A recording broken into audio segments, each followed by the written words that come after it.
ಲೋಕಸಭೆ ಚುನಾವಣೆಯಲ್ಲಿ ಮತಗಳ್ಳತನದ ವಿರುದ್ಧ ಬೆಂಗಳೂರಿನಲ್ಲಿಂದು ಕಾಂಗ್ರೆಸ್ ಬೃಹತ್ ಪ್ರತಿಭಟನೆ ನಡೆಸಲಿದೆ. ಕಾಂಗ್ರೆಸ್ ನಾಯಕ ರಾಹುಲ್ ಗಾಂಧಿ ನೇತೃತ್ವದಲ್ಲಿ ಚುನಾವಣಾ ಆಯೋಗದ ವಿರುದ್ಧ ಫ್ರೀಡಂ ಪಾರ್ಕ್ನಲ್ಲಿ ಪ್ರತಿಭಟನೆ ನಡೆಯಲಿದೆ. 1 ಲಕ್ಷಕ್ಕೂ ಅಧಿಕ ಕಾರ್ಯಕರ್ತರು ಭಾಗಿಯಾಗುವ ನಿರೀಕ್ಷೆ ಇದೆ. ಬಳಿಕ ಪ್ರತಿಭಟನೆಯ ಬಳಿಕ ಚುನಾವಣಾ ಆಯೋಗಕ್ಕೆ ಕಾಂಗ್ರೆಸ್ ನಾಯಕರು ದೂರು ನೀಡಲಿದ್ದಾರೆ.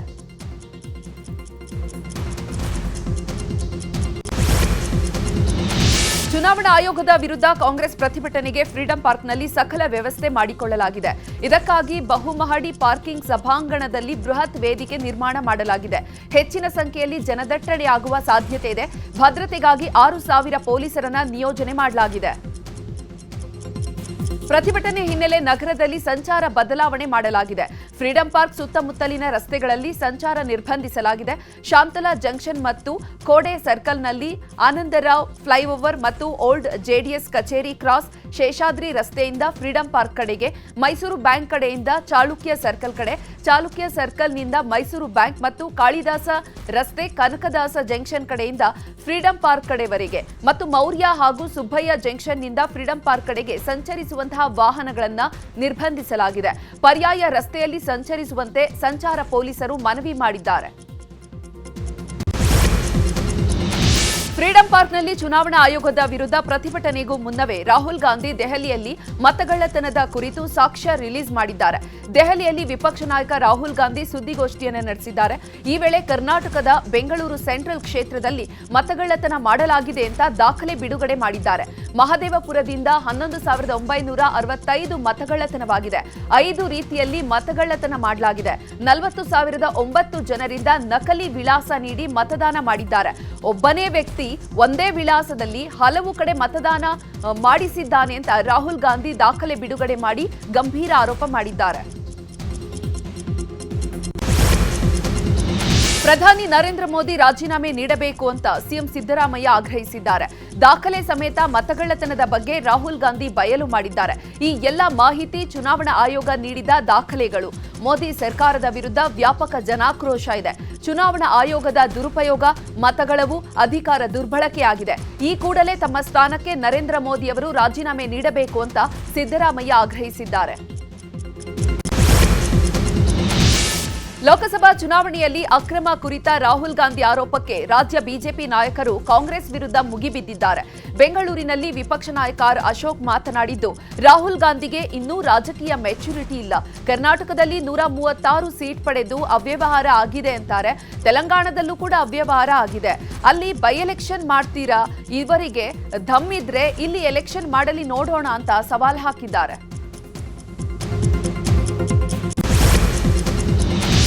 ಧರ್ಮಸ್ಥಳದಲ್ಲಿ ಎಸ್ಐಟಿಯಿಂದ ಬುರುಡೆಗಳ ಹುಡುಕಾಟ ಶುರುವಾಗಿ ಇವತ್ತಿಗೆ 10 ದಿನ ಕಳೆದಿದೆ. ಈಗಾಗಲೇ 12 ಕಡೆ ಶೋಧ ಪೂರ್ಣಗೊಂಡಿದ್ದು, ಇಂದು ಪಾಯಿಂಟ್ ನಂಬರ್ 13ರಲ್ಲಿ ಶೋಧ ಕಾರ್ಯ ನಡೆಯುವ ಸಾಧ್ಯತೆ ಇದೆ. ಇದುವರೆಗೂ ಅಗದಿರುವಂತಹ ಪಾಯಿಂಟ್ಗಳಿಂದಲೂ ಕೂಡ 13ನೇ ಸ್ಥಳಕ್ಕೆ ಹೆಚ್ಚಿನ ಮಹತ್ವ ಇದೆ. ಪಾಯಿಂಟ್ 13ರ ಸುತ್ತಲೂ ಪೊಲೀಸ್ ಬಿಗಿ ಭದ್ರತೆ ಇರಲಿದ್ದು, ಇಂದು ಉತ್ಖನನ ನಡೆಯುವ ಸಾಧ್ಯತೆ ಇದೆ. ಈ ಪಾಯಿಂಟ್ ಸುತ್ತ ಈಗ ಎಲ್ಲರ ಚಿತ್ತ ನೆಟ್ಟಿದೆ. ಧರ್ಮಸ್ಥಳದಲ್ಲಿ ಇಂದಿನ ಸಮಾಧಿ ಶೋಧ ಕಾರ್ಯಾಚರಣೆಯಲ್ಲಿ ಜಿಪಿಆರ್ ಯಂತ್ರ ಬಳಕೆಯ ಸಾಧ್ಯತೆ ಇದೆ. ನಿನ್ನೆ ಯಾವುದೇ ಶೋಧ ಕಾರ್ಯ ನಡೆದಿಲ್ಲ. ಬದಲಿಗೆ ಎಸ್ಐಟಿ ಮುಖ್ಯಸ್ಥ ಪ್ರಣವ್ ಮೊಹಂತಿ ಬೆಳ್ತಂಗಡಿ ಎಸ್ಐಟಿ ಕಚೇರಿಯಲ್ಲಿ ಅಧಿಕಾರಿಗಳು ತಜ್ಞರ ಜೊತೆ ಸಭೆ ನಡೆಸಿದ್ರು. ಇಂದು ಬೆಂಗಳೂರಿನಿಂದ ಧರ್ಮಸ್ಥಳಕ್ಕೆ ಜಿಪಿಆರ್ ಸಿಸ್ಟಮ್ ಬರುವಂತಹ ಸಾಧ್ಯತೆ ಇದೆ.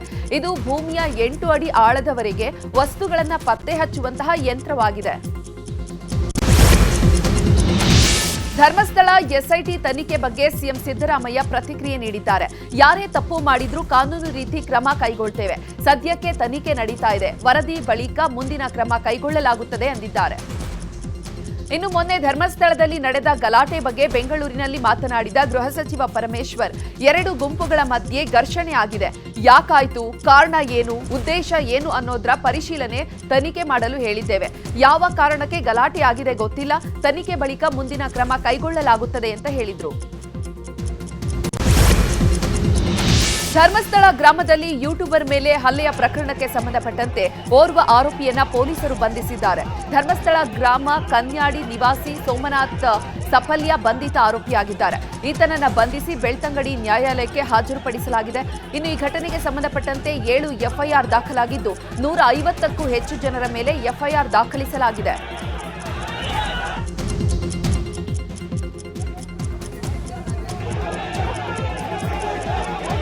ಧರ್ಮಸ್ಥಳದಲ್ಲಿ ಪ್ರಚೋದನಾಕಾರಿ ಹೇಳಿಕೆ ಸಾಮಾಜಿಕ ಜಾಲತಾಣದಲ್ಲಿ ವೈರಲ್ ಹಿನ್ನೆಲೆ ಹೋರಾಟಗಾರ ಮಹೇಶ್ ಶೆಟ್ಟಿ ತಿಮ್ಮರೋಡಿ ಹಾಗೂ ಗಿರೀಶ್ ಮಠಣ್ಣನವರ್ ವಿರುದ್ಧ ಎಫ್ಐಆರ್ ದಾಖಲಾಗಿದೆ. ಬೆಳ್ತಂಗಡಿ ನಿವಾಸಿ ಚರಣ್ ಶೆಟ್ಟಿ ಎನ್ನುವವರು ದೂರಿನಂತೆ ಪ್ರಕರಣ ದಾಖಲಾಗಿದೆ. ಹಾಗೆಯೇ ಪುನೀತ್ ಕೆರೆಹಳ್ಳಿ ವಿರುದ್ಧವೂ ಕೂಡ ಬೆಳ್ತಂಗಡಿ ಠಾಣೆಯಲ್ಲಿ ಎಫ್ಐಆರ್ ದಾಖಲಾಗಿದೆ. ಬೆಳ್ತಂಗಡಿ ಕಸಬಾ ಗ್ರಾಮದ ನಿವಾಸಿ ಜೆರೋಮ್ ಬರೋಜಾ ಎನ್ನುವವರು ದೂರು ನೀಡಿದ್ದಾರೆ. ಬಿಗ್ ಬಾಸ್ ಮಾಜಿ ಸ್ಪರ್ಧಿ ರಜತ್ ಮೊನ್ನೆ ಧರ್ಮಸ್ಥಳಕ್ಕೆ ಭೇಟಿ ನೀಡಿದಂತಹ ವೇಳೆ ಗಲಾಟೆಯಾಗಿತ್ತು. ಆ ಬಳಿಕ ಕೆಲವರಿಂದ ರಜತ್ ಮತ್ತು ಪತ್ನಿ ಅಕ್ಷತಾ ಅವರಿಗೆ ಬೆದರಿಕೆ ಸಂದೇಶಗಳನ್ನು ಕಳಿಸಲಾಗಿದೆಯಂತೆ. ಈ ಸಂಬಂಧ ರಜತ್ ಹಾಗೂ ಪತ್ನಿ ಡಿಜಿಐಜಿಪಿಗೆ ದೂರು ನೀಡಿದ್ದಾರೆ. ನಾವು ಹೋಗಿದ್ದು ಸೌಜನ್ಯ ಪರ ನ್ಯಾಯಕ್ಕಾಗಿ. ಕತ್ತರಿಸ್ತೀನಿ ಅಂದ್ರೆ ಹೇಗೆ ಹಾಡ ಹಗಲೇ ನಮ್ಮ ಕಣ್ಣ ಮುಂದೆಯೇ ಎಲ್ಲ ನಡೆದಿದ್ದು. ಹಲ್ಲೆ ಮಾಡಿದವರ ಮೇಲೆ ದೂರು ಕೊಟ್ಟಿದ್ದೇನೆ. ನನ್ನ ಪತ್ನಿಗೆ ಬೆದರಿಕೆಯ ಸಂದೇಶ ಹಾಕಿದವರ ವಿರುದ್ಧವೂ ದೂರು ಕೊಟ್ಟಿದ್ದೇನೆ ಅಂದರು.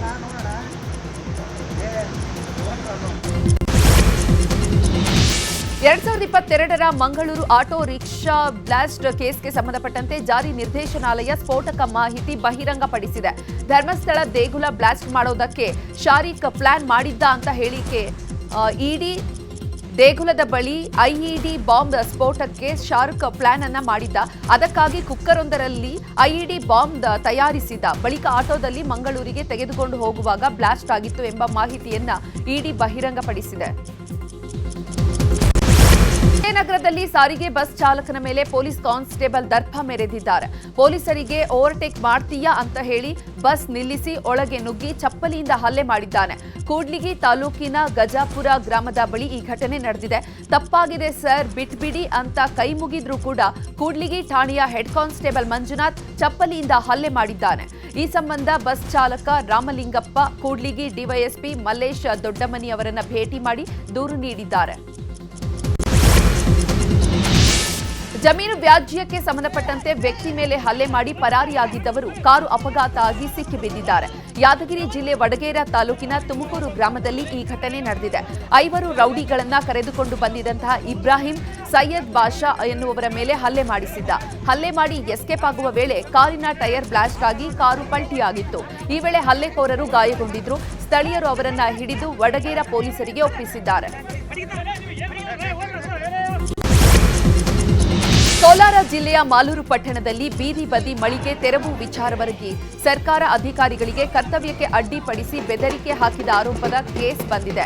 ಪೌರ ಕಾರ್ಮಿಕರ ದೂರಿನ ಮೇರೆಗೆ ಸಾಮಾಜಿಕ ಕಾರ್ಯಕರ್ತ ಸಿದ್ಧಾರ್ಥ ಆನಂದ್ ವಿರುದ್ಧ ಮಾಲೂರು ಪೊಲೀಸ್ ಠಾಣೆಯಲ್ಲಿ ಎಫ್ಐಆರ್ ದಾಖಲಾಗಿದೆ. ಅರಳೇರಿ ರಸ್ತೆಯ ಬದಿಯಲ್ಲಿ ಬೀದಿ ಬದಿಯ ಮಳಿಗೆ ತೆರವು ವಿಚಾರಕ್ಕೆ ಮಾಲೂರು ಪುರಸಭೆ ಮುಖ್ಯಾಧಿಕಾರಿ ಪ್ರದೀಪ್ ಕುಮಾರ್ ಹಾಗೂ ಸಿಬ್ಬಂದಿ ಜೊತೆಗೆ ಸಾಮಾಜಿಕ ಕಾರ್ಯಕರ್ತ ಸಿದ್ಧಾರ್ಥ ಆನಂದ್ ವಾಗ್ವಾದವನ್ನು ನಡೆಸಿದರು. ಬಿಬಿಎಂಪಿ ವ್ಯಾಪ್ತಿಯ ಹೊಸ ಟೆಂಡರ್ಗಳಿಗೆ ರಾಜ್ಯ ಸರ್ಕಾರ ಬ್ರೇಕ್ ಹಾಕಿದೆ. ತಾತ್ಕಾಲಿಕವಾಗಿ ಹೊಸ ಟೆಂಡರ್ ಕರೆಯದಂತೆ ಪಾಲಿಕೆಗೆ ಮೌಖಿಕ ಆದೇಶವನ್ನು ನೀಡಿದ್ದು, ಸದ್ಯ ಚಾಲ್ತಿಯಲ್ಲಿರುವಂತಹ ಟೆಂಡರ್ಗಳಿಗೆ ಮಾತ್ರ ಅವಕಾಶ ನೀಡಿದೆ. ಉಳಿದಂತೆ ಬೇರೆ ಟೆಂಡರ್ ಕರೆಯದಿರಲು ಸೂಚನೆಯನ್ನು ನೀಡಲಾಗಿದೆ. ಸೆಪ್ಟೆಂಬರ್ 2ರಿಂದ ಬಿಬಿಎಂಪಿ ಜಿಬಿಎ ಆಗಲಿದ್ದು, ಈ ಹಿನ್ನೆಲೆಯಲ್ಲಿ ಹೊಸ ಟೆಂಡರ್ಗಳ ಆಹ್ವಾನಕ್ಕೆ ತಡೆ ನೀಡಿದೆ. ಇನ್ನು ಅಗತ್ಯಕ್ಕೆ ಕೆಲಸಗಳಿಗೆ ಹೊರತುಪಡಿಸಿ ಬೇರೆ ಟೆಂಡರ್ಗೆ ಅವಕಾಶ ಇಲ್ಲ. ಸದ್ಯ ಕ್ರಿಯಾ ಯೋಜನೆ ಸಿದ್ಧಪಡಿಸಿದಂತಹ ಕಾಮಗಾರಿಗಳಿಗೆ 50% ಮಾತ್ರ ಅನುದಾನ ಸಿಗಲಿದೆ. ಉಳಿದಂತೆ ಸಂಘ ಸಂಸ್ಥೆಗಳಿಗೆ ಮೆಡಿಕಲ್ ಬಿಲ್ಗಳಿಗೂ ಕೂಡ ಬ್ರೇಕ್ ಬಿದ್ದಿದೆ. ಉತ್ತರ ಕರ್ನಾಟಕದ ಹಲವೆಡೆ ಮಳೆರಾಯ ಅಬ್ಬರಿಸುತ್ತಿದ್ದಾನೆ. ಕೊಪ್ಪಳ ಜಿಲ್ಲೆಯಲ್ಲಿ ಮಳೆ ಆರ್ಭಟ ಜೋರಾಗಿದೆ. ಕಳೆದೆರಡು ದಿನಗಳಿಂದ ಸುರಿತಾ ಇರುವಂತಹ ಭಾರೀ ಮಳೆಗೆ ಕುಷ್ಟಗಿ ತಾಲೂಕಿನ ಮದಲಗಟ್ಟಿ ಬಳಿಯಲ್ಲಿರುವಂತಹ ನಿಡಸೇಸಿ ಕೆರೆ ಭರ್ತಿಯಾಗಿ ಕೋಡಿ ಬಿದ್ದಿದೆ. ಕೆರೆಯ ನೀರು ಸೇತುವೆಯ ಮೇಲೆಯೂ ಕೂಡ ಹರಿಯುತ್ತಿದೆ. ಮೊದಲ ಬಾರಿ ಈ ವರ್ಷ ಕೋಡಿ ಬಿದ್ದಿರುವುದು ರೈತರಲ್ಲಿ ಹರ್ಷ ಮೂಡಿಸಿದೆ. ವಿಜಯಪುರ ಜಿಲ್ಲೆಯಲ್ಲಿ ಡೋಣಿ ನದಿ ಅಬ್ಬರ ಜೋರಾಗಿದೆ. ಮಳೆ ಕಡಿಮೆಯಾಗಿದ್ರೂ ಕೂಡ ಡೋಣಿ ನದಿಯಲ್ಲಿ ನೀರಿನ ಮಟ್ಟ ಏರಿಕೆಯಾಗಿದೆ. ಡೋಣಿ ನದಿಗೆ ಕಟ್ಟಿರುವಂತಹ ಸಾತಿಹಾಳ ಗ್ರಾಮದ ಬಳಿಯ ಸೇತುವೆ ಜಲಾವೃತಗೊಂಡಿದೆ. ಸೇತುವೆ ಮುಳುಗಿದ ಪರಿಣಾಮ ಬಸವನ ಬಾಗೇವಾಡಿ, ಸಾತಿಹಾಳ, ದೇವರ ಹಿಪ್ಪರಗಿ ಸಂಪರ್ಕ ಕಡಿತಗೊಂಡಿದೆ. ಅಪಾಯವನ್ನು ಲೆಕ್ಕಿಸದೆ ಸೇತುವೆ ಮೇಲೆ ವಾಹನ ಸವಾರರು ಸಂಚರಿಸುತ್ತಿದ್ದಾರೆ. ರಾಯಚೂರು ನಗರದಲ್ಲಿ ಮಳೆರಾಯ ಅಬ್ಬರಿಸಿದ್ದಾನೆ. ನಿನ್ನೆ ಸುರಿದ ಧಾರಾಕಾರ ಮಳೆಗೆ ರಸ್ತೆಗಳೆಲ್ಲ ಕೆರೆಯಂತಾಗಿದ್ವು. ಜೋರು ಮಳೆಗೆ ವಾಹನ ಸವಾರರು ಪರದಾಡಿದ್ರು. ಹಣ್ಣು ಹೂ ವ್ಯಾಪಾರಿಗಳು ಒದ್ದಾಡಿದ್ರು. ವರಮಹಾಲಕ್ಷ್ಮಿ ಹಿನ್ನೆಲೆ ಮಾರುಕಟ್ಟೆಗೆ ಖರೀದಿಯ ಭರಾಟೆ ಜೋರಾಗಿತ್ತು. ಆದರೆ ಮಳೆ ಬಂದಿದ್ರಿಂದ ವ್ಯಾಪಾರಕ್ಕೆ ಅಡ್ಡಿಯಾಗಿದ್ದು ಜನಜೀವನ ಅಸ್ತವ್ಯಸ್ತವಾಗಿತ್ತು. ತುಮಕೂರು ಜಿಲ್ಲೆ ಶಿರಾ ತಾಲೂಕಿನ ತಾವರೆಕೆರೆಯಲ್ಲಿ ನಿರಂತರವಾಗಿ ಸುರಿದಂತಹ ಮಳೆಗೆ ಸಿದ್ದಪ್ಪ ಎನ್ನುವರ ಮನೆಯ ಚಾವಣಿ ಕುಸಿದಿದೆ. ತಾವರೆಕೆರೆಯ ಹನುಮಂತ ನಗರದಲ್ಲಿ ಸಿದ್ದಪ್ಪ ಹಾಗೂ ಸರೋಜಮ್ಮ ದಂಪತಿ ಕಳೆದ ಹಳೆಯ ಮನೆಯಲ್ಲಿ ವಾಸ ಮಾಡ್ತಾ ಇದ್ರು. ಕಳೆದ ಸೋಮವಾರ ಹಾಗೂ ಮಂಗಳವಾರ ಬಂದಂತಹ ಮಳೆಗೆ ಮನೆಯ ಚಾವಣಿ ನೆನೆದು ರಾತ್ರಿ ವೇಳೆ ಕುಸಿದಿದೆ. ಮನೆಯಲ್ಲಿ ದಂಪತಿ ಮಲಗಿದ್ದು ಚಾವಣಿ ಕುಸಿಯುವ ಶಬ್ದ ಕೇಳಿ ಮನೆಯಿಂದ ಹೊರಗೆ ಓಡಿ ಬಂದು ಬಚಾವಾಗಿದ್ದಾರೆ. ಚಿಕ್ಕಮಗಳೂರಿನ ಬಾಳೆಹೊನ್ನೂರು ಠಾಣಾ ಪೊಲೀಸರು ಭರ್ಜರಿ ಕಾರ್ಯಾಚರಣೆ ನಡೆಸಿದ್ದಾರೆ. ಮನೆಯಲ್ಲಿ ಅಕ್ರಮವಾಗಿ ದಾಸ್ತಾನು ಮಾಡಿದ್ದ 300 ಮೂಟೆ ಯೂರಿಯಾ ಗೊಬ್ಬರವನ್ನು ವಶಕ್ಕೆ ಪಡೆಯಲಾಗಿದೆ. ಸುಭಾಷ್ ನಗರದ ನಿವಾಸಿ ವಿಲ್ಫೆರ್ಡ್ ಎಂಬಾತ ಅಧಿಕ ಬೆಲೆಯ ಮಾರಾಟದ ಉದ್ದೇಶದಿಂದಾಗಿ ಗೊಬ್ಬರ ದಾಸ್ತಾನು ಮಾಡಿದ್ದ. ಈ ವಿಷಯ ಪೊಲೀಸರಿಗೆ ಗೊತ್ತಾಗ್ತಿದ್ದ ಹಾಗೆ ಯೂರಿಯಾವನ್ನು ಜಪ್ತಿ ಮಾಡಿ ಆರೋಪಿಯನ್ನು ಬಂಧಿಸಿದ್ದಾರೆ. ಮೈಸೂರಿನ ಚಾಮುಂಡಿ ಬೆಟ್ಟಕ್ಕೆ ತೆರಳ್ತಾ ಇದ್ದ ಸಾರಿಗೆ ಬಸ್ ಅಪಘಾತಕ್ಕೀಡಾಗಿದೆ. ಇನ್ನು ವ್ಯೂ ಪಾಯಿಂಟ್ ಬಳಿ ಚಾಲಕನ ನಿಯಂತ್ರಣ ತಪ್ಪಿದಂತಹ ಬಸ್ ಡಿವೈಡರ್ಗೆ ಡಿಕ್ಕಿ ಹೊಡೆದು ಪಲ್ಟಿಯಾಗಿದೆ. ಅದೃಷ್ಟವಶಾತ್ ಪ್ರಯಾಣಿಕರು ಪ್ರಾಣಾಪಾಯದಿಂದ ಪಾರಾಗಿದ್ದು ಕೆಲವರಿಗೆ ಸಣ್ಣಪುಟ್ಟ ಗಾಯಗಳಾಗಿದೆ. ಸ್ಥಳಕ್ಕೆ ಸಿದ್ಧಾರ್ಥ ನಗರ ಪೊಲೀಸರು ಭೇಟಿ ನೀಡಿ ಪರಿಶೀಲನೆ ನಡೆಸಿದ್ದಾರೆ. ಬಾಗಲಕೋಟೆ ಜಿಲ್ಲೆಯ ಕೆಡಿ ಜಂಭಗಿ ಗ್ರಾಮದಲ್ಲಿ ಚಿರತೆಯೊಂದು ಪ್ರತ್ಯಕ್ಷವಾಗಿ ಗ್ರಾಮಸ್ಥರಲ್ಲಿ ಆತಂಕ ಮನೆ ಮಾಡಿದೆ. ಗ್ರಾಮದ ಬೀರಾದಾರ ವಸತಿ ತೋಟದಲ್ಲಿ ಚಿರತೆ ಕಾಣಿಸಿಕೊಂಡಿದ್ದು ನಾಯಿಯ ಮೇಲೆ ದಾಳಿ ಮಾಡಿದೆ. ಚಿರತೆಯ ಹೆಜ್ಜೆ ಗುರುತುಗಳು ಪತ್ತೆಯಾಗಿದೆ. ಕಳೆದೆರಡು ದಿನದ ಹಿಂದೆ 4 ಮೇಕೆಗಳನ್ನು ಬೇಟೆಯಾಡಿತ್ತು. ಅರಣ್ಯಾಧಿಕಾರಿಗಳು ಚಿರತೆ ಸೆರೆ ಹಿಡಿಯುವ ಕಾರ್ಯಾಚರಣೆಗೆ ಸಿದ್ಧತೆಯನ್ನು ನಡೆಸಿದ್ದಾರೆ. ತುಮಕೂರು ಜಿಲ್ಲೆಯ ಕೋಡಿಹಳ್ಳಿಯಲ್ಲಿ 2 ರೈತರ ಮೇಲೆ ದಾಳಿ ಮಾಡಿದ ಚಿರತೆಯನ್ನ ಸೆರೆ ಹಿಡಿಯಲಾಗಿದೆ. ಪೊದೆಯಲ್ಲಿ ಅವಿತಿದ್ದಂತಹ ಚಿರತೆಗೆ ಬಲೆ ಬೀಸಿ ಸೆರೆ ಹಿಡಿಯಲಾಗಿದೆ. ತೋಟಕ್ಕೆ ತೆರಳಿದ್ದ 2 ರೈತರ ಮೇಲೆ ದಾಳಿ ಮಾಡಿತ್ತು. ಬಳಿಕ ಅರಣ್ಯಾಧಿಕಾರಿಗಳು ಚಿರತೆ ಸೆರೆ ಹಿಡಿಯಲು ಕಾರ್ಯಾಚರಣೆ ನಡೆಸಿದರು. ಚಾಮರಾಜನಗರ ಜಿಲ್ಲೆ ಬಂಡೀಪುರದಲ್ಲಿ ತಾಯಿ ಹುಲಿ ಹಾಗೂ ಅದರ 4 ಮರಿ ಹುಲಿಗಳ ಅಪರೂಪದ ದೃಶ್ಯ ನೋಡಿ ಪ್ರವಾಸಿಗರು ಪುಳುಕಿತರಾಗಿದ್ದಾರೆ. ಸಫಾರಿಗೆ ಹೋದಾಗ ಒಂದು ಹುಲಿ ದರ್ಶನವಾಗೋದೇ ಹೆಚ್ಚು. ಆದರೆ ಒಟ್ಟೊಟ್ಟಿಗೆ 4 ಮುದ್ದಾದ ಹುಲಿ ಮರಿಗಳ ಜೊತೆ ತಾಯಿ ಹುಲಿ ದರ್ಶನವಾಗಿದ್ದು ಪ್ರವಾಸಿಗರಲ್ಲಿ ಸಂತಸ ಮೂಡಿಸಿದೆ. ರಾಘವೇಂದ್ರ ಸ್ವಾಮಿಗಳ 354ನೇ ಆರಾಧನಾ ಮಹೋತ್ಸವಕ್ಕೆ ಮಂತ್ರಾಲಯದ ಮಠ ಸಜ್ಜಾಗಿದೆ. ಇಂದಿನಿಂದ ಆಗಸ್ಟ್ 14ರವರೆಗೆ ರಾಯರ ಮಠದಲ್ಲಿ ಸಪ್ತರಾತ್ರೋತ್ಸವ ನಡೆಯಲಿದೆ. ಈ ಬಾರಿಯ ಆರಾಧನೆಯನ್ನ ಅದ್ಧೂರಿಯಾಗಿ ಆಚರಿಸಲಾಗ್ತಾ ಇದ್ದು ಸಂಜೆ ಶ್ರೀಮಠದ ಮುಂಭಾಗದಲ್ಲಿ ಧ್ವಜಾರೋಹಣದ ಮೂಲಕ ಚಾಲನೆಯನ್ನು ನೀಡಲಾಗುತ್ತೆ. ಬಳಿಕ ಪ್ರಾರ್ಥನೋತ್ಸವ, ಪ್ರಭ ಉತ್ಸವ ಮತ್ತು ಧನ್ಯೋತ್ಸವ ನಡೆಯಲಿದ್ದು ನಾಳೆ ತಿರುಮಲ ತಿರುಪತಿಯಿಂದ ಶ್ರೀನಿವಾಸ ದೇವರ ಶೇಷ ವಸ್ತ್ರ ಆಗಮನ ಆಗಲಿದೆ. ರಾಯರ ಆರಾಧನೆ ಕಣ್ತುಂಬಿಸಿಕೊಳ್ಳಲು ಭಕ್ತರ ದಂಡೇ ಹರಿದು ಬರ್ತಿದೆ. ಇನ್ನು ಬೆಂಗಳೂರು ದಕ್ಷಿಣ ಜಿಲ್ಲೆಯ ಚನ್ನಪಟ್ಟಣ ನಗರದಲ್ಲಿರುವಂತಹ ಗುರು ರಾಘವೇಂದ್ರ ಸ್ವಾಮಿಗಳ 354ನೇ ಆರಾಧನಾ ಮಹೋತ್ಸವಕ್ಕೆ ಸಕಲ ಸಿದ್ಧತೆ ನಡೆದಿದೆ. ಆಗಸ್ಟ್ 10ರಿಂದ 12ರವರೆಗೆ 3 ದಿನಗಳ ಕಾಲ ಆರಾಧನಾ ಮಹೋತ್ಸವ ನಡೆಯಲಿದ್ದು ವಿಶೇಷ ಪೂಜಾ ಕೈಂಕರ್ಯಗಳು ನಡೆಯಲಿದೆ. ಇಂದು ರಾಜ್ಯದೆಲ್ಲೆಡೆ ವರಮಹಾಲಕ್ಷ್ಮಿ ಹಬ್ಬ. ಈ ಹಬ್ಬಕ್ಕಾಗಿ ನಗರದ ಪ್ರಮುಖ ಮಾರ್ಕೆಟ್ಗಳು ಜನರಿಂದ ತುಂಬಿ ತುಳುಕ್ತಾ ಇವೆ. ಹೂವು, ಹಣ್ಣು, ತರಕಾರಿ ಖರೀದಿಯಲ್ಲಿ ಜನರು ಬ್ಯುಸಿಯಾಗಿದ್ದಾರೆ. ತರಕಾರಿ ಬೆಲೆ ತುಸು ದುಬಾರಿಯಾಗಿದ್ದು ಹಣ್ಣುಗಳ ದರ ಏರಿಕೆಯಾಗಿದೆ. ವರಮಹಾಲಕ್ಷ್ಮಿ ಹಬ್ಬದ ಹಿನ್ನೆಲೆ ಹೂವು, ಹಣ್ಣುಗಳ ಬೆಲೆ ಗಗನಕ್ಕೇರಿದೆ. ಕೋಲಾರ ನಗರದ ಹಳೆ ಬಸ್ ನಿಲ್ದಾಣದ ಹೂ ಮಾರುಕಟ್ಟೆಯಲ್ಲಿ ಹೂವು, ಹಣ್ಣು, ಅಲಂಕಾರದ ವಸ್ತುಗಳ ಖರೀದಿಗೆ ಜನ ಮುಗಿಬಿದ್ದಿದ್ರು. ಮಲ್ಲಿಗೆ ಹೂವು ಕೆಜಿಗೆ 1200 ರೂಪಾಯಿ, ಕನಕಾಂಬರ 1500 ರೂಪಾಯಿ, ತಾವರೆ 1 ಹೂವಿಗೆ 50 ರೂಪಾಯಿ, ಗುಲಾಬಿ 1 ಕೆಜಿಗೆ 400 ರೂಪಾಯಿ, ಸೇವಂತಿಗೆ 300ರಿಂದ 450 ರೂಪಾಯಿಗೆ ಮಾರಾಟವಾಗ್ತಾ ಇದೆ. ಗಣೇಶ ಹಬ್ಬಕ್ಕೆ ಗಣೇಶನ ಮೂರ್ತಿ ಮಾರಾಟಕ್ಕೆ ಈ ಬಾರಿಯೂ ಕೂಡ ಪಾಲಿಕೆ ಕೆಲ ಷರತ್ತುಗಳನ್ನು ವಿಧಿಸಿದೆ. ಈ ಬಾರಿಯೂ ಪಿಒಪಿ ಗಣೇಶನ ವಿಗ್ರಹಗಳಿಗೆ ವಿಶೇಷ ನಿಷೇಧವನ್ನ ಹೇರಿದ್ದು ರಾಸಾಯನಿಕ ಗುಣಮಟ್ಟವುಳ್ಳಂತಹ ಬಣ್ಣ ಮತ್ತು ಪ್ಲಾಸ್ಟರ್ ಆಫ್ ಪ್ಯಾರಿಸ್ನಿಂದ ತಯಾರಾದಂತಹ ವಿಗ್ರಹಗಳನ್ನು ಬ್ಯಾನ್ ಮಾಡಿ ಬಿಬಿಎಂಪಿ ಆದೇಶವನ್ನು ಹೊರಡಿಸಿದೆ. ಮತ್ತು ಪಿಒಪಿ ಗಣೇಶನ ಮೂರ್ತಿ ತಯಾರಿಕೆ, ಮಾರಾಟ ಹಾಗೂ ಖರೀದಿಗೆ ನಿಷೇಧವಿದ್ದು ಮಾರಾಟ, ತಯಾರಿಕೆ, ಖರೀದಿ ಕಂಡುಬಂದಲ್ಲಿ ಕಠಿಣ ಕಾನೂನು ಕ್ರಮ ಜರುಗಿಸುವ ಎಚ್ಚರಿಕೆಯನ್ನು ನೀಡಲಾಗಿದೆ.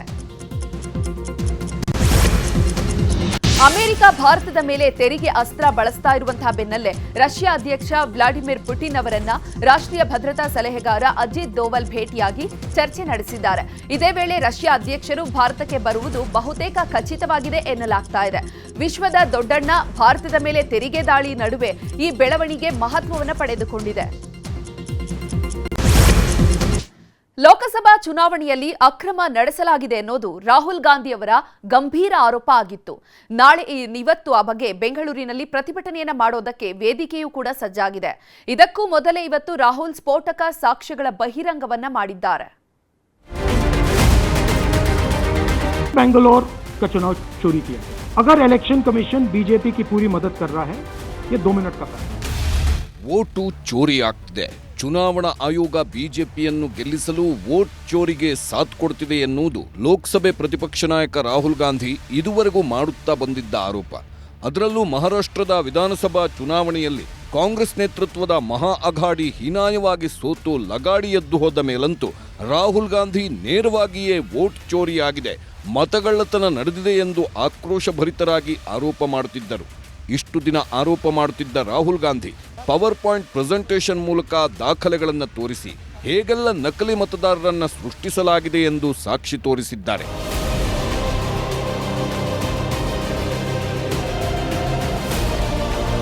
ಎರಡು 2024 ಲೋಕಸಭೆ ಚುನಾವಣೆ ವೇಳೆ ಮಹದೇವಪುರ ವಿಧಾನಸಭಾ ಕ್ಷೇತ್ರವೊಂದರಲ್ಲೇ 1,250,000 ಮತಗಳ ಕಳ್ಳತನ ಆಗಿದೆ ಅನ್ನೋದು ರಾಹುಲ್ ಗಾಂಧಿ ಆರೋಪ. ಚುನಾವಣಾ ಆಯೋಗವನ್ನ ಬಳಸಿಕೊಂಡು 5 ಮಾದರಿಗಳಲ್ಲಿ ಮತಕಳ್ಳತನ ಆಗಿರುವ ಬಗ್ಗೆ ರಾಹುಲ್ ಗಾಂಧಿ ಆರೋಪ ಮಾಡಿದ್ದಾರೆ. ಅಲ್ಲದೆ ಮಹದೇವಪುರ ಕ್ಷೇತ್ರದ ಉದಾಹರಣೆಯನ್ನೇ ಮುಂದಿಟ್ಟುಕೊಂಡು ದೇಶದಲ್ಲಿ 33,000 ಮತಗಳ ಆಸುಪಾಸಿನ ಅಂತರದಲ್ಲಿ ಬಿಜೆಪಿ ಗೆದ್ದಿದ್ದ 25 ಕ್ಷೇತ್ರಗಳಲ್ಲೂ ಹೀಗೆಯೇ ಅಕ್ರಮ ನಡೆದಿರಬಹುದು ಎಂಬ ಅನುಮಾನ ವ್ಯಕ್ತಪಡಿಸಿದ್ದಾರೆ. ಪ್ರಧಾನಿ ಮೋದಿ ತಮ್ಮ ಅಧಿಕಾರ ಉಳಿಸಿಕೊಳ್ಳುವುದಕ್ಕಾಗಿಯೇ ಮತಕಳ್ಳತನ ಮಾಡಿಸಿದ್ದಾರೆ ಅನ್ನೋದು ರಾಹುಲ್ ಗಾಂಧಿ ನೇರ ಆರೋಪ. 33,692 voters are registered here.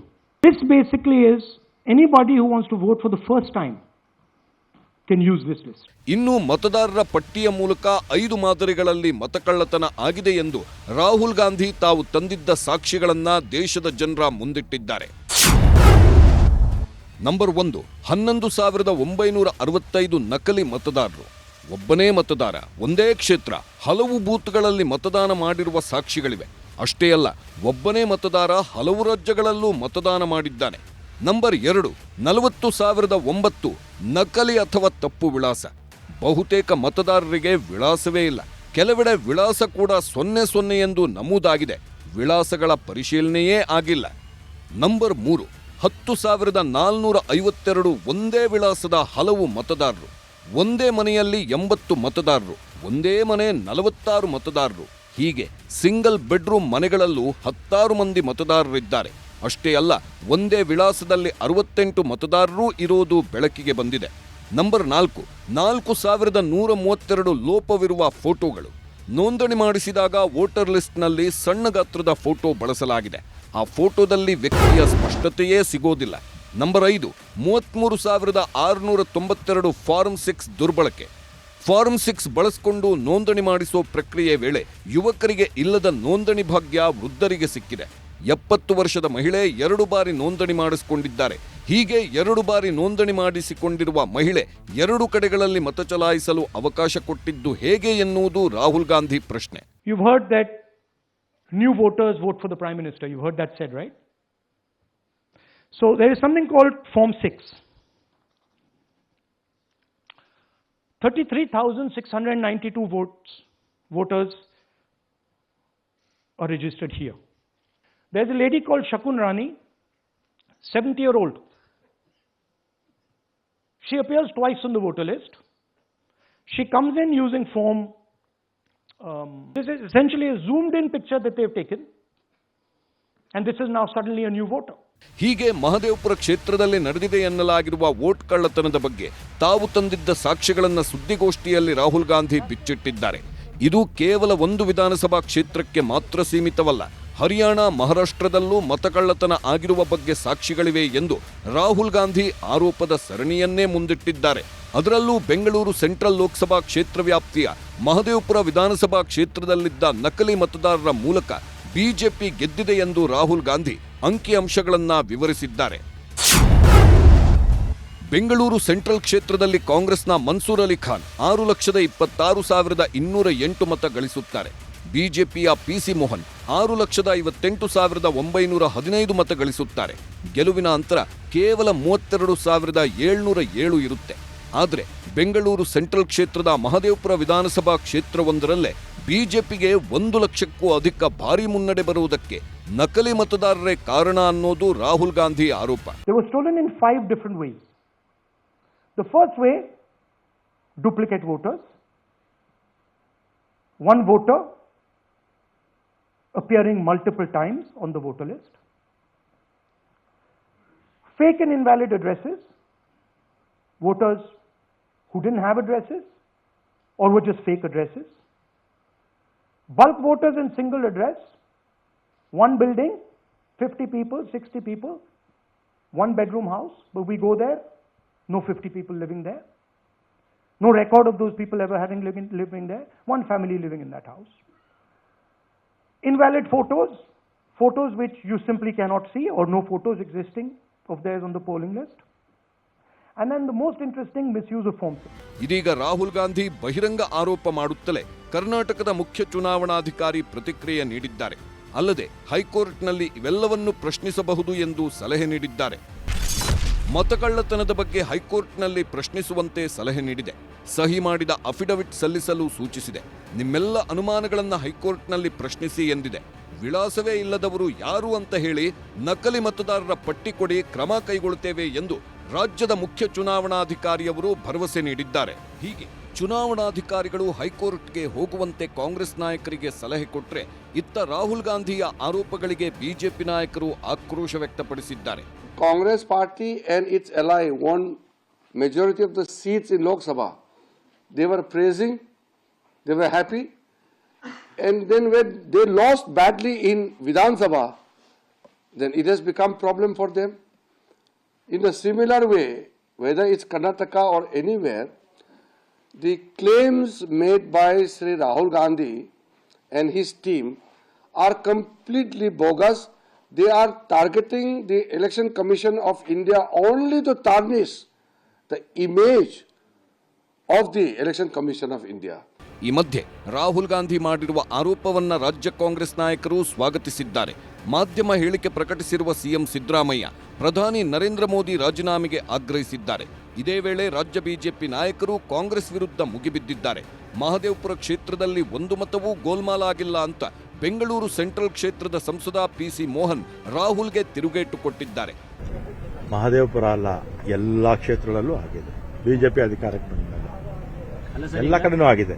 ಸುಮಾರು 1 ಲಕ್ಷ ಮತದಾರರಿಗೆ ಮೋಸ ಆಗಿದೆ, ಮತದಾನದಲ್ಲಿ ಹೆಚ್ಚಳಿಕೆ ಆಗಿದೆ ಅಂತ ಇದೆ. ಇವತ್ತು ಪ್ರೆಸೆಂಟೇಷನ್ ಕೊಟ್ಟಿದ್ದಾರೆ, ನಾಳೆ ಬರ್ತಾರೆ. ಇದು ನಾಳೆ ಬಂದು ಎಲ್ಲ ಓದಾದ್ಮೇಲೆ ಎಲ್ಲ ದಾಖಲೆಗಳನ್ನು ನಿಮ್ಗೆ ಕೊಡ್ತೀವಿ. ಸ್ಟೇಟ್ ಎಲೆಕ್ಷನಿಗೂ ಕೊಡ್ತೀವಿ. ಕರ್ನಾಟಕದಲ್ಲೂ ಅವ್ಯವಹಾರ ಆಗಿದೆ, 136 ಸೀಟ್ ಬಂತು. ತೆಲಂಗಾಣದಲ್ಲೂ ಕಾಂಗ್ರೆಸ್ ಬಂದ್ಬಿಡ್ತು, ಅಲ್ಲೂ ಅವ್ಯವಹಾರ ಆಗಿದೆ. ಅಲ್ಲೂ ತನಿಖೆ ಮಾಡಬೇಕಲ್ಲ, ಅಲ್ಲೂ ಬೈ ಎಲೆಕ್ಷನ್ ಮಾಡ್ತೀರಾ? ನೀವು ಗೆದ್ರೆ ಇಲ್ಲ, ನೀವು ಸೋತಿದ ಕಡೆ ಎಲ್ಲ ಅವ್ಯವಹಾರ ಆಗಿದೆ ಅಂತ ಇದು ಮಾಮೂಲಿ. ಈ ಎಲ್ಲದರ ಮಧ್ಯೆಯೇ ರಾಜ್ಯಕ್ಕೆ ರಾಹುಲ್ ಗಾಂಧಿ ಬರುತ್ತಿದ್ದಾರೆ.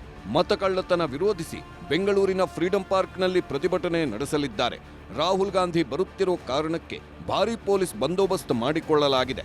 ಬೆಂಗಳೂರು ಸೆಂಟ್ರಲ್ ಲೋಕಸಭಾ ಕ್ಷೇತ್ರದ ವ್ಯಾಪ್ತಿಯಲ್ಲೇ ರಾಹುಲ್ ಗಾಂಧಿ ಪ್ರತಿಭಟನೆಯಲ್ಲಿ ಭಾಗಿಯಾಗುತ್ತಿರುವುದರಿಂದ ತಾವು ಇವತ್ತು ಮಾಡಿರುವ ಆರೋಪಕ್ಕೆ ಬಿಜೆಪಿಯಿಂದ ಬಂದಿರುವ ತಿರುಗೇಟುಗಳಿಗೆ ಯಾವ ರೀತಿಯ ಉತ್ತರ ಕೊಡ್ತಾರೆಂದು ನೋಡಬೇಕಿದೆ. Bureau report, News 18. ರಾಜ್ಯದಲ್ಲಿ ಎದುರಾಗಿರುವ ಯೂರಿಯಾ ಸಮಸ್ಯೆಗೆ ಮುಕ್ತಿ ಸಿಗೋ ಹಾಗೆ ಕಾಣ್ತಿಲ್ಲ. ಸಮಸ್ಯೆ ಶುರುವಾದ ಬಳಿಕವೂ ಅನ್ನದಾತರ ಸಮಸ್ಯೆ ಬಗೆಹರಿಸಲು ಮುಂದಾಗಿಲ್ಲ. ಇನ್ನು ಸಚಿವರನ್ನ ಕೇಳಿದ್ರೆ ಕನ್ಫ್ಯೂಸ್ ಅಂತ ಉತ್ತರ ಕೊಡ್ತಿದ್ದಾರೆ.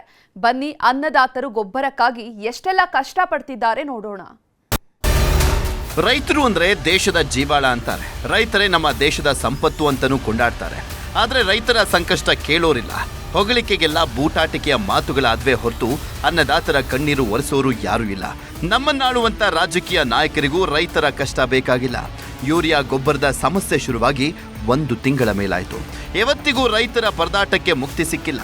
ಮಕ್ಕಳು ಮರಿಯನ್ನೆಲ್ಲ ಕರ್ಕೊಂಡು ಬಂದು ಕ್ಯೂ ನಿಲ್ತಿದ್ದಾರೆ. ಮಳೆ, ಚಳಿ, ಗಾಳಿಯನ್ನ ಕೂಡ ಲೆಕ್ಕಿಸದೆ ಕಾದು ನಿಲ್ತಿದ್ದಾರೆ.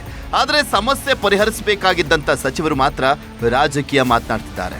ಸನ್ಮಾನ್ಯ ಕೃಷಿ ಸಚಿವರಾದ ಚಲುವರಾಯಸ್ವಾಮಿ ಅವರಂತೂ ಈ ವಿಷಯದಲ್ಲಿ ನಾನೇ ಕನ್ಫ್ಯೂಸ್ ಆಗಿದ್ದೇನೆ ಅಂತ ಅಣಿಮೊತ್ತನ್ನ ಉದುರಿಸ್ತಾ ಇದ್ದಾರೆ. ಮಳೆ ಬೆಳೆ ಇದ್ರೂ ಸಮಯಕ್ಕೆ ಸರಿಯಾಗಿ ಸಿಗ್ತಿಲ್ಲ ಗೊಬ್ಬರ. ದಿನ ಬೆಳಗಾದ್ರೆ ಊಟ ತಿಂಡಿ ಬಿಟ್ಟು ಕ್ಯೂ ನಿಲ್ತಿದ್ದಾರೆ ರೈತರು. ಈ ಬಾರಿ ಒಳ್ಳೆ ಮಳೆಯಾಗಿದೆ. ಭೂಮಿಗೆ ಬಿತ್ತಿದ್ದಂತ ಬೆಳೆ ಕೂಡ ಸೊಂಪಾಗಿ ಬೆಳೆದು ನಿಂತಿದೆ. ರೈತರ ಮುಖದಲ್ಲಿ ಮಂದಹಾಸ ಮೂಡುವ ಟೈಮ್ನಲ್ಲಿ ಗೊಬ್ಬರದ ಗೋಳು ಶುರುವಾಗಿದೆ. ಗದಗ ಜಿಲ್ಲೆಯಲ್ಲಿ ರಸಗೊಬ್ಬರದ ಅಭಾವ ತೀವ್ರವಾಗಿ ಬಾಧಿಸ್ತಾ ಇದ್ದು ಎಲ್ಲ ಯೂರಿಯಾ ವಿತರಣಾ ಕೇಂದ್ರದಲ್ಲಿ ನೋ ಸ್ಟಾಕ್ ಅನ್ನುವಂಥ ಬೋರ್ಡ್ಗಳು ರಾರಾಜಿಸ್ತಾ ಇದೆ. ಬೆಳಗ್ಗೆ 5 ಗಂಟೆಗೆ ಕ್ಯೂ ನಿಲ್ತಾ ಇರುವಂಥ ಜನ ಮಕ್ಕಳು ಮರಿಯನ್ನೆಲ್ಲ ಕರ್ಕೊಂಡು ಬಂದು ಗೊಬ್ಬರದ ಅಂಗಡಿ ಮುಂದೆ ಕಾಯ್ತಿದ್ದಾರೆ. ನಿಂತು ಸುಸ್ತಾದಂಥವರಂತೂ ಚಪ್ಪಲಿಗಳನ್ನ ಕ್ಯೂನಲ್ಲಿ ಇಡ್ತಿದ್ದಾರೆ. ಕೊಪ್ಪಳ ಜಿಲ್ಲೆಯಲ್ಲೂ ಯೂರಿಯಾ ಪರದಾಟ ಹೇಳತೀರದಂತಾಗಿದೆ. ಎಲ್ಲ ಅಂಗಡಿಗಳ ಮುಂದೆ ನೋ ಸ್ಟಾಕ್ ಬೋರ್ಡ್ ಅಳವಡಿಸಿರುವುದಕ್ಕೆ ರೈತರು ರೊಚ್ಚಿಗೆದ್ದಿದ್ದಾರೆ. ಕೃಷಿ ಇಲಾಖೆ ಅಧಿಕಾರಿಗಳ ಜೊತೆ ವಾಗ್ವಾದ ನಡೆಸಿದ್ದು ಪರಿಸ್ಥಿತಿ ಕೈಮೀರುವಂತ ಹಂತಕ್ಕೆ ಹೋಗ್ತಾ ಇದ್ದಂತೆ ಪೊಲೀಸರು ಸಮಾಧಾನ ಪಡಿಸಿದ್ದಾರೆ. ಹಾವೇರಿಯಲ್ಲಿ ರೈತರ ಗೋಳು ಕೇಳೋರೇ ಇಲ್ಲ. ಬೆಳಗ್ಗೆಯಿಂದ ರಾತ್ರಿಯವರೆಗೂ ಕಾದ್ರೂ ಕೂಡ ಒಂದು ಚೀಲ ಗೊಬ್ಬರವೂ ಸಿಗ್ತಾ ಇಲ್ಲ. ಪ್ರತಿದಿನ ಬೆಳಗ್ಗೆ 5 ಗಂಟೆಗೆ ಬರೋದು, ರಾತ್ರಿ 8ರಿಂದ 9 ಗಂಟೆವರೆಗೂ ಕಾಯೋದು. ಆದರೂ ಕೂಡ ಯೂರಿಯಾ ಗೊಬ್ಬರದ ಮುಖ ನೋಡೋದಕ್ಕೆ ಆಗ್ತಾ ಇಲ್ಲ. ಹೀಗಾಗಿ ಪ್ರತಿದಿನವೂ ಕಾದು ವಾಪಸ್ ಹೋಗೋದೇ ಆಗಿದೆ ಅಂತ ಸರ್ಕಾರದ ವಿರುದ್ಧ ಆಕ್ರೋಶ ವ್ಯಕ್ತಪಡಿಸಿದ್ದಾರೆ. ಚಿತ್ರದುರ್ಗ ಜಿಲ್ಲೆಯಲ್ಲಿ ಯೂರಿಯಾ ಗೊಬ್ಬರಕ್ಕಾಗಿ ಅನ್ನದಾತರು ಪಡಬಾರ್ದ ಕಷ್ಟಪಡ್ತಿದ್ದಾರೆ. ಒಬ್ಬರಿಗೆ 2 ಚೀಲ ನೀಡಲಿಕ್ಕೆ ಅಧಿಕಾರಿಗಳ ನಿರ್ದೇಶನ ನೀಡಿರೋದ್ರಿಂದ ವೃದ್ಧರು, ಮಕ್ಕಳು, ಮಹಿಳೆಯರೆಲ್ಲ ಕ್ಯೂ ನಿಲ್ತಿದ್ದಾರೆ. ಮಕ್ಕಳನ್ನ ಶಾಲೆ ಬಿಡಿಸಿ ಗೊಬ್ಬರದ ಅಂಗಡಿ ಮುಂದೆ ಕ್ಯೂ ನಿಲ್ಲಿಸ್ತಾ ಇದ್ದಾರೆ. ಒಮ್ಮೆ ಗೊಬ್ಬರ ಪಡೆದವರು ಮತ್ತೆ ಗೊಬ್ಬರ ಪಡಿಬಾರ್ದು ಅನ್ನುವಂಥ ಕಾರಣಕ್ಕೆ ಕೈ ಬೆರಳುಗಳಿಗೆ ಇಂಕ್ ಹಚ್ಚಲಾಗ್ತಾ ಇದೆ. ಸರ್, ಅಭಾವ ಕೇಂದ್ರ ಸರ್ಕಾರದಿಂದ ಬರಬೇಕಾದಂಥದ್ದು ಎಲ್ಲಿವರೆಗೆ ಫುಲ್ ಕೊಡಲ್ವೋ ಅಲ್ಲಿವರೆಗೆ ಅಭಾವ ಒಂದು ಸ್ವಲ್ಪ ಇದ್ದೇ ಇರುತ್ತೆ. ಇದನ್ನ ಅಶೋಕ್ ಕೇಳಿದ್ರು ಅರ್ಥ ಆಗಲ್ಲ. ಏನ್ ಮಾಡ್ಬೇಕು ನಾನು ಅಂತ ನನಗೂ ಕನ್ಫ್ಯೂಸ್. ಸಪ್ಲೈ ಮಾಡೋದು ಕಡಿಮೆ ಆದಾಗ ಅದಕ್ಕೆ ಜವಾಬ್ದಾರಿ ಯಾರು ತಗೋಬೇಕು? ಸೊ ನಡ್ಡಾರ್ ಕೈಲಿ ರಾಜೀನಾಮೆ ಕೊಡಿಸ್ತಾರಂತ ಕೇಳಿ ತಾಕತ್ತಿದೆಯಾ ಅಶೋಕ್ಗೆ? ಸುಮ್ಮನೆ ಅನಾವಶ್ಯಕವಾಗಿ ಮಾತಾಡೋದನ್ನ ನಿಲ್ಲಿಸ್ಬೇಕು ಅಶೋಕ್. ಒಟ್ಟಿನಲ್ಲಿ ಅವ್ರ ಮೇಲೆ ಇವ್ರ ಮೇಲೆ ಅವರು ಕೆಸರು ಚಾಟ ನಡೆಸ್ತಾ ಇದ್ದಾರೆಯೇ ಹೊರತು ರೈತರಿಗೆ ಸಮರ್ಪಕ ಗೊಬ್ಬರ ನೀಡುವಂತ ಕೆಲಸ ಮಾಡ್ತಾ ಇಲ್ಲ. ಹೀಗಾಗಿ ರೈತರ ಸ್ಥಿತಿ ದೇವರಿಗೆ ಪ್ರೀತಿ ಎನ್ನುವಂತಾಗಿದೆ. Bureau report, News 18.